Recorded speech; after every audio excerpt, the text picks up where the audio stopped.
Hi everyone, I'm Ryan and let's share my story. Okay, so what does Shantammo do? So what do? We provide realistic and human-like fashions and accessories for collectible dolls. I know it's a very odd job and it's to cater a very niche market. So a lot of people, when they are told what I'm doing for a living, so they ask, why do you pick dolls instead of humans? So let's start from the very beginning. So first of all, I simply love dolls, and I blame it on my mother because she's a tailor. So there's always a lot of fabrics and a lot of scraps in the house, and perhaps I want to be like her. I want to make dresses. So when I was young, about 5 or 6, so in my imagination, dolls are like my real human models. So when I get them, I don't actually play with them, but I dress them up. I style them with the scraps that I have from my mother. So we try to make something out of it. So she's not really against that me being a guy, playing with dolls, because she felt like this is something that is from her. And then, so naturally, fashion design is something that I really like since young. But somehow I ended up in advertising, in graphic design. And so I graduated majoring in graphic design. So in years went on, I was a graphic designer for years. And then one day, I just felt like I need a creative outlet. I want to be relevant to the fashion market world again, to the fashion industry again. So I tried to. I was already collecting dolls at that time. So I thought, why don't I try to make something out of this? Let's start something small. Start from something from the bottom, and so I invite my mom back into the picture again. So I said to her, I really wanted to learn from how to make patterns, how to deal with fabrics, how to sew, and all the technical basic skills that I need to create dolls. And so she actually taught me how to make, and so we discussed on how we actually executed the sketches that I did for all the ideas that I have to dress on dolls. And then we've actually made a few dresses, and then I was also a photographer, so that came quite conveniently. And then we started photographing them, and then we shared it online. And it was the first few weeks when we posted it online, we actually sold our very first dress. And I also get a lot of questions where people ask, why don't you do it on a human? Why do you choose dolls as your canvas? That is because dolls for me is a very, very blank canvas that I can actually work on. It's such a flexible medium, a versatile medium for you to express your creativity. If you put any ideas, any crazy ideas on dolls, and it actually still makes sense because they are meant to be displayed, they are meant to be, designed and to be played with.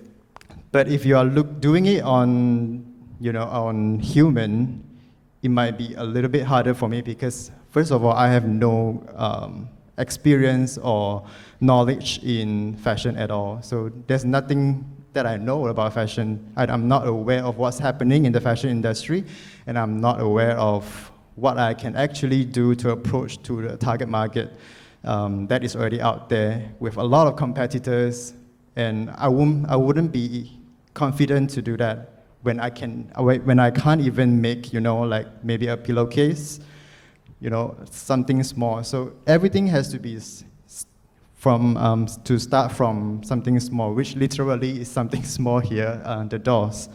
So how does this change into a career? Or in other words, people like to ask, can you actually earn a living from this? Or can you actually cari makan from this? First of all, if we say in local market, I can't.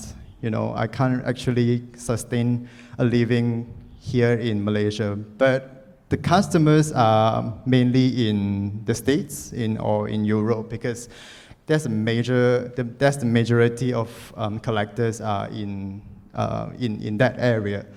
So they have a very different perception towards hobby, towards crafts, unlike here, or in a more conservative society that I would say. So people probably think that I'm, a weirdo with a lot of dolls, and so that is not actually working for me here. But in the other places, and now with the booming of social media and online businesses, that is only happening in Malaysia in about a decade ago. So with that is the only channel that I can start my business. So right now we are doing good, and then we are catering a lot to customers again in the States.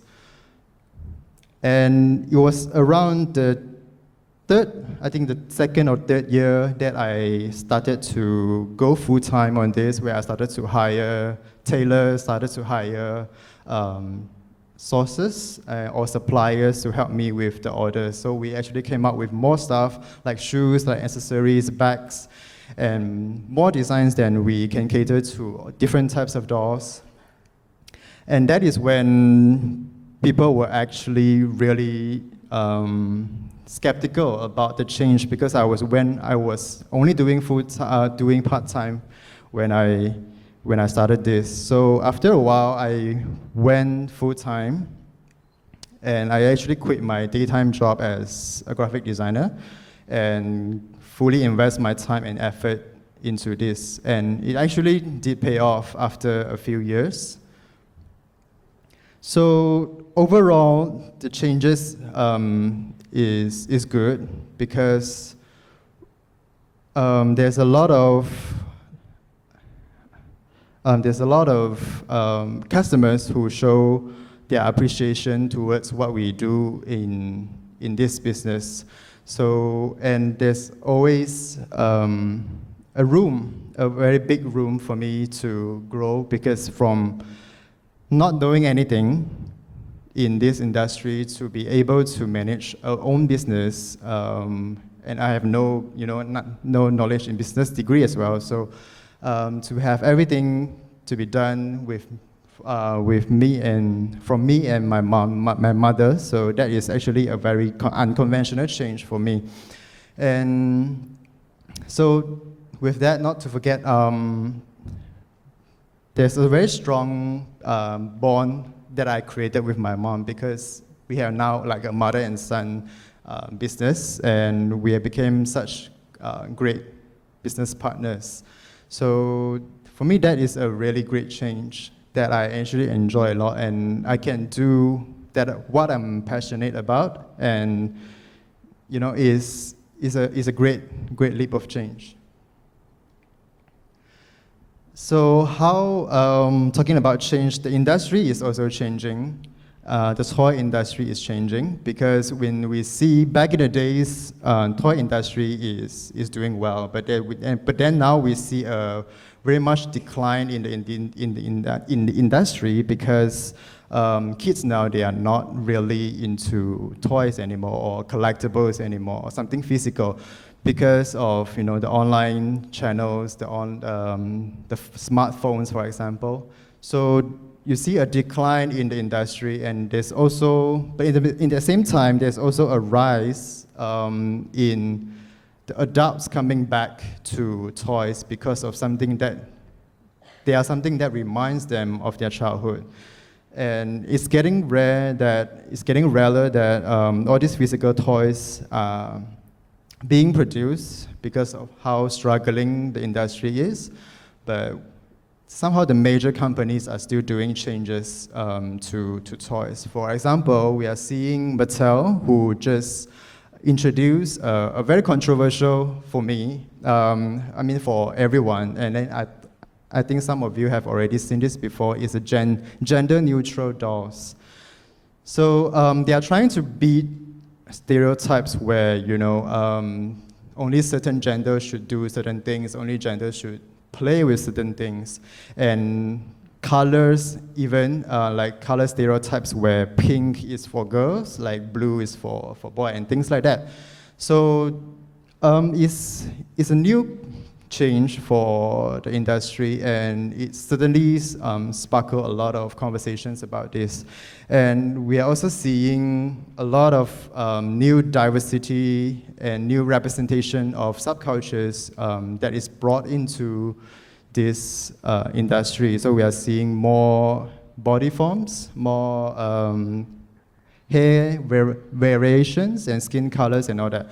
So all these different segments, they are being introduced because we are in the era where we want something that represents ourselves. We want something that actually speaks to us, speaks to our identity, and we only buy it because, this has value to us. This has something to do with us.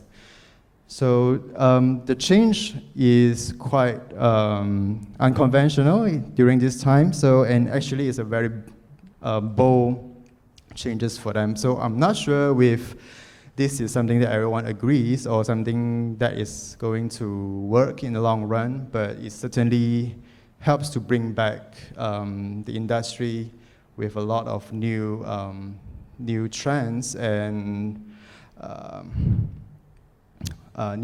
talks.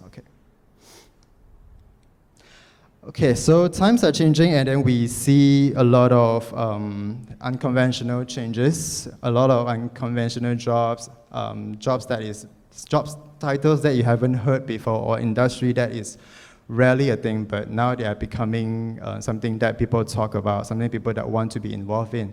So if you have something that you want to do or something that you like, probably you have no idea about, but you like something that you like, let's give it a try, because I believe that trying is definitely winning. So when you're trying to make an effort, you are actually improving each time you make an attempt.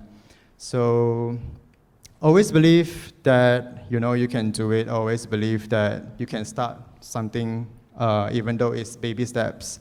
So let's try something, and then always believe that you have it in you to make a change. Thank you.